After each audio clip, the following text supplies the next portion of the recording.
Welcome to this evening's hustings. I'd like to introduce myself briefly. I'm this evening's chair. My name's Dr. Zena Khan and I'm the new Associate Pro-Vice-Chancellor for Attainment, Equity and Inclusion. And it was my great honour to join the university earlier this autumn. This hustings is a non-selective hustings, and candidate selection has been based on the number of elected representatives at the local and national level from the most recent election. On the basis of this, the following candidates have been invited to this hustings: Shahrar Ali from the Green Party, Rushanara Ali from the Labour Party, David Axe from the Brexit Party, Josh Barbarinde from the Liberal Democrats, and Nicholas Stovold from the Conservative Party. Candidates will be asked to keep their responses to all questions to 90 seconds, and the time allocated for rebuttals will be 45 seconds. I would now like to invite candidates to make their opening statements, and I would begin with Shahrar Ali from the Green Party. I'll say a bit more about myself as we go on, but I'll just go straight to the point here. I'm sure many of you are very increasingly conscious, alarmed at the prospect of the impending climate change emergency or catastrophe. And I'm not alarmist about that, but I do think the facts are alarming. And the Green Party, frankly, is the only game in town if you wish to prioritise that. Thank you. Vote Green.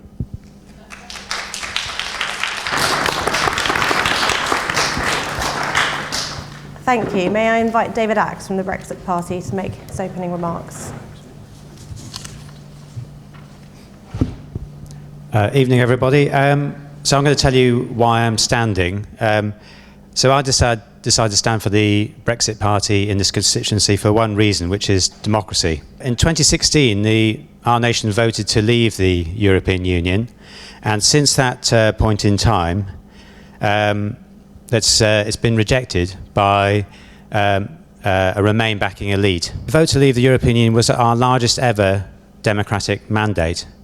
It must be upheld if we want to claim that we live in a democracy. When a majority vote is taken, the losers must accept that majority decision. That is the basis of democracy, which is why I think democracy is in peril.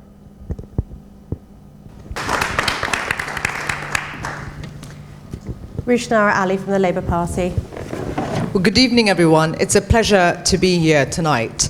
I've been the Member of Parliament for this area since 2010, having defeated George Galloway's Respect Party. I was the first in my family to go to university, having studied in local schools and at Tower Hamlets College, and I'm passionate about making sure every young person has a great start in life. I'm a passionate pro-European. I believe in a people's vote, a confirmatory vote on whatever deal is agreed, but ultimately, I believe we should be campaigning, say, in the European Union, in a final public vote, in a referendum, because it's very important that the public has the right to examine the deal that's agreed and decide whether that's in the best interest in the country. I will continue to resist a hard Brexit. I will continue to campaign for a public vote and for you to have the final say on how we leave the European Union or whether we do at all. Thank you.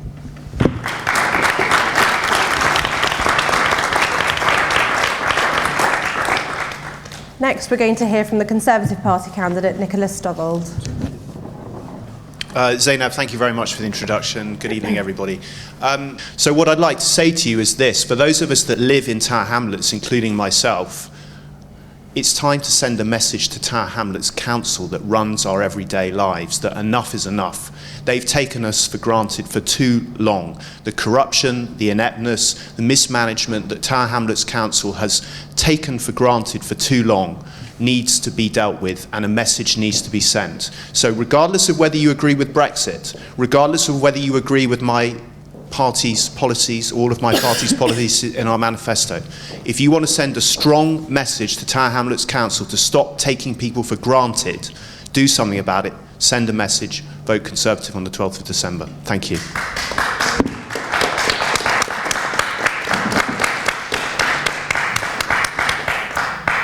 And finally, may I ask Josh Barbarinde from the Liberal Democrats to make his opening remarks?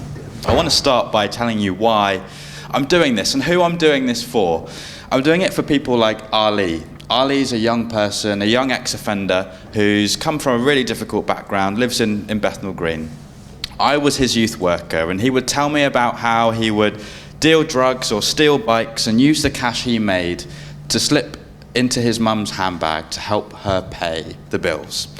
This is not the kind of Britain that I want to live in. We still have a mountain of problems that are taking place in this country, in Tower Hamlets, in Bethnal Green and Bow. Respectfully, to the point that David made earlier, 69% of people in Bethnal Green and Bow voted to remain in the European Union. This is not an activity of the Remain backing elite. This is the activity of normal, hard-working people in this constituency, and we must not forget that. I decided that I would stand for Parliament, that I would stand to help build a brighter future and stop Brexit. Thank you.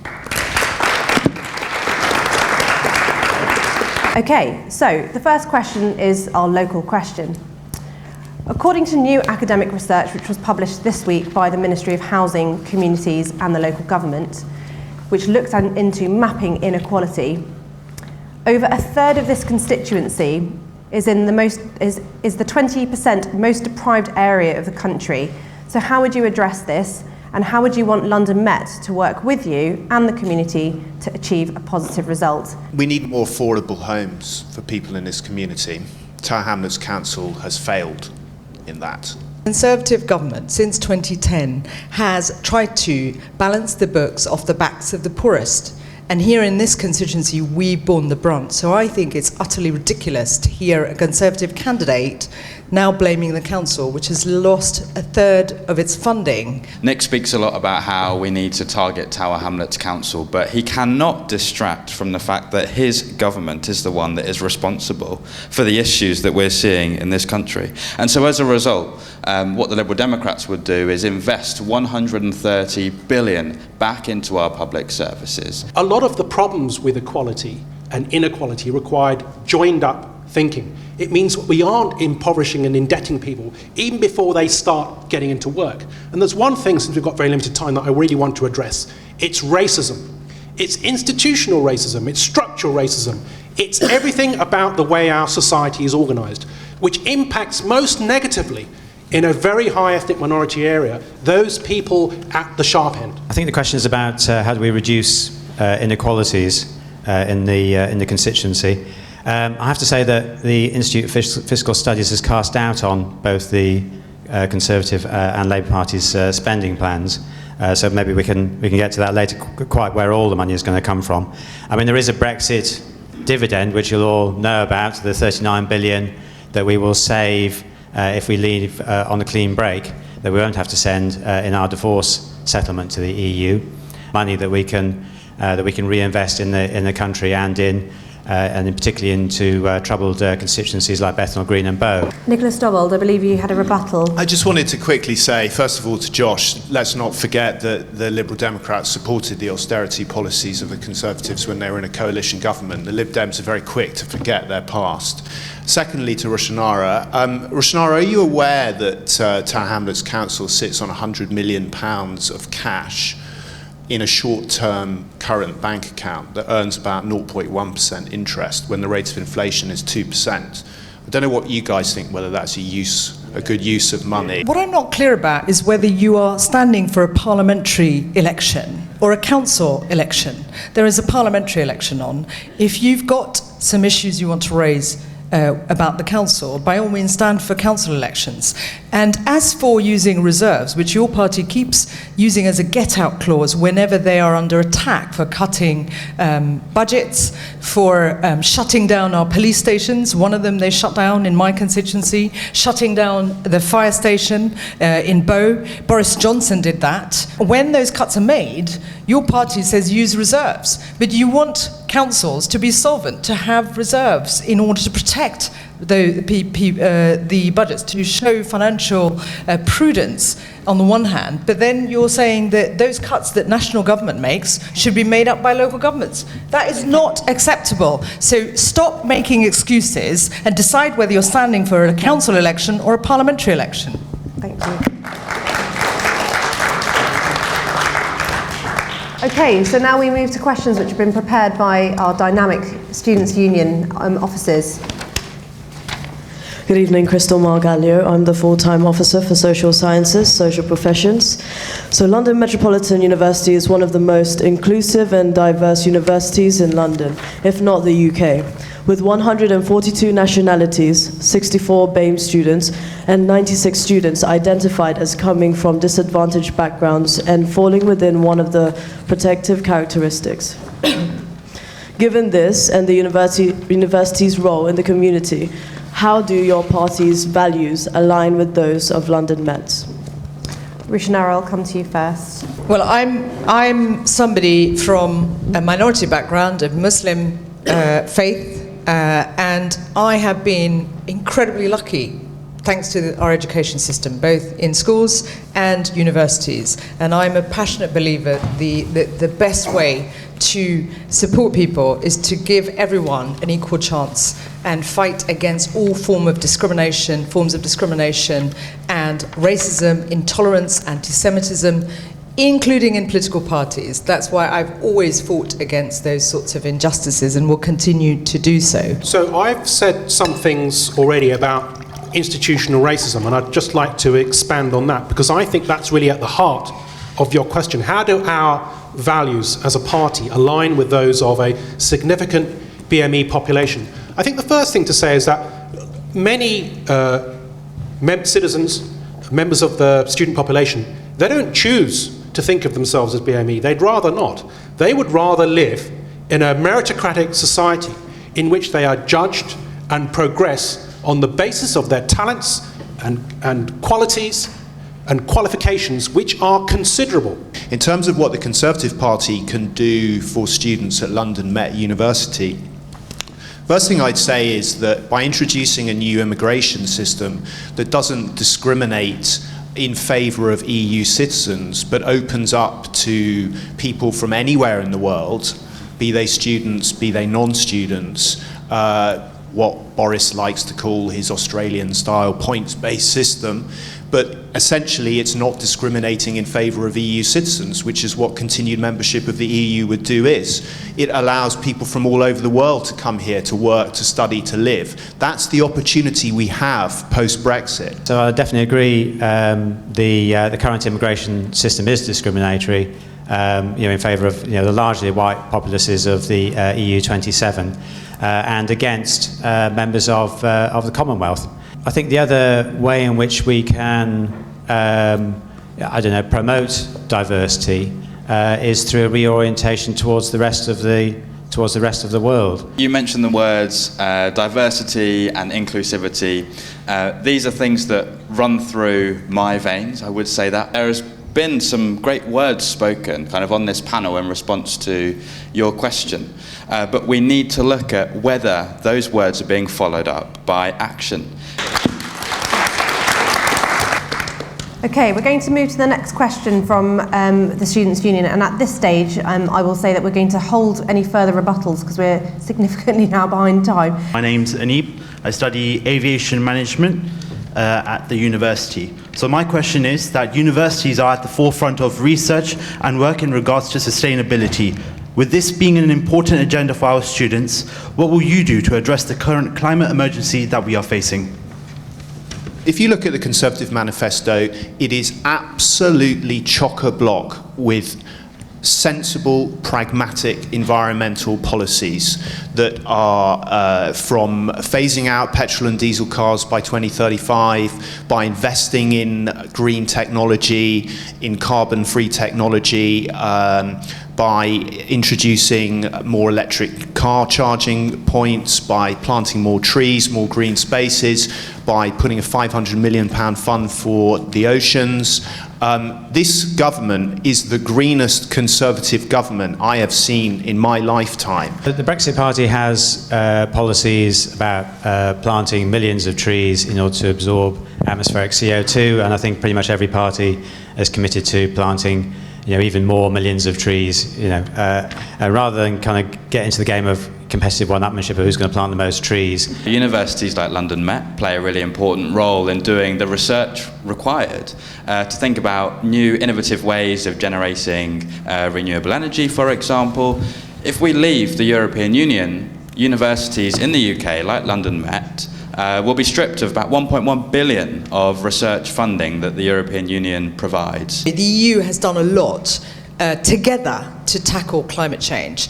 Labour was the first government to introduce the Climate Change Act, which many other countries followed, and also the Climate Paris Agreement that has subsequently followed on has been a good thing. And it's really important that our country, our political leaders, show leadership internationally, because let's not forget, it's developing countries that are going to be hit the hardest. I was born in a country, Bangladesh, where there will be 30 million climate refugees in the coming decades. Make no mistake, this is not a drill. This needs to be our number one priority in everything we do. Nick earlier was talking about £100 million sitting in a bank account in Tower Hamlets. That's not even real money, not in the proper sense. There is nothing we do in our lives which is properly costed in terms of the debt we are incurring on a daily basis to the planet. My name is Shay Delua. I'm the part-time disabled students officer. So, over the last 10 years, the university has seen a 94% increase in reported mental health and well-being cases amongst first-year students. At a time when we are seeing more and more of our students faced with mental health and well-being issues, combined with the damaging cuts to healthcare provisions, what will your party do to address this? I don't think we're facing a kind of a genuine mental health epidemic. I think what we're looking at is a problematization, a medicalization of the kind of trials and tribulations of life, and it is tough, and that's and we have to and everybody has to kind of forge their individual way through it. Sometimes, David, there isn't a way through it, and people decide to take their lives as a result of the trials and tribulations that they're facing in their life.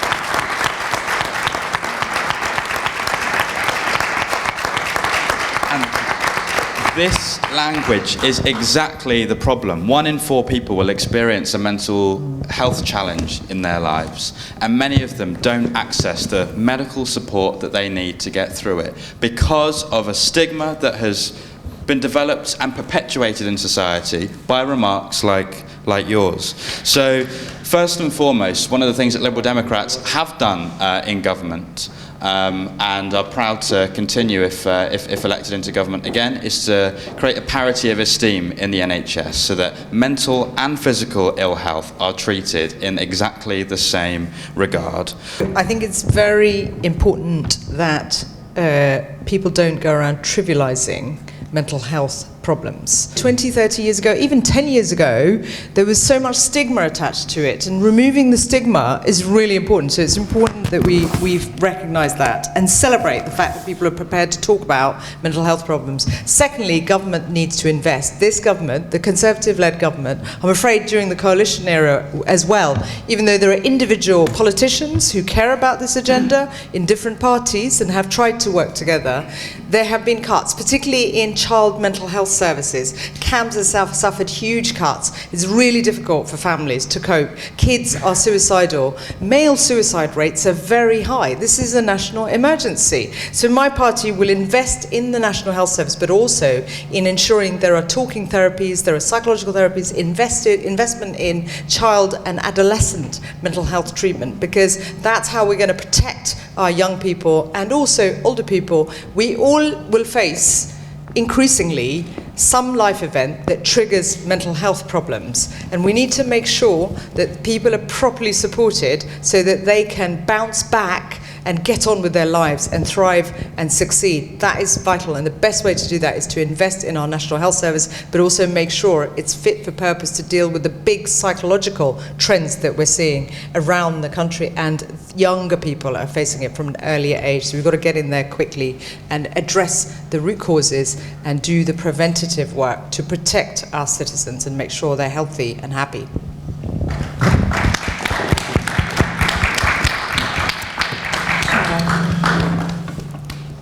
So I would say Josh and Rushanara have spoken beautifully, actually, about the importance and the imperative of making sure that our fellow citizens, at whatever age, are provided with the care, the support, the psychological and the psychiatric care that they need, both inside the wards in the NHS as an integrated plan and within the universities. I could tell from your incredulity at how David spoke, that you weren't impressed by the, frankly, trivializing attitude, the kind of on your bike, get your act together. These are students, these are young individuals often, who have got their act together and finding it increasingly difficult to survive. I also work very closely in universities with pastoral support and academic support, and we can see how closely tied those two issues are. So these anxieties that people have, it's not just about stress, about sitting exams, it's far greater than that.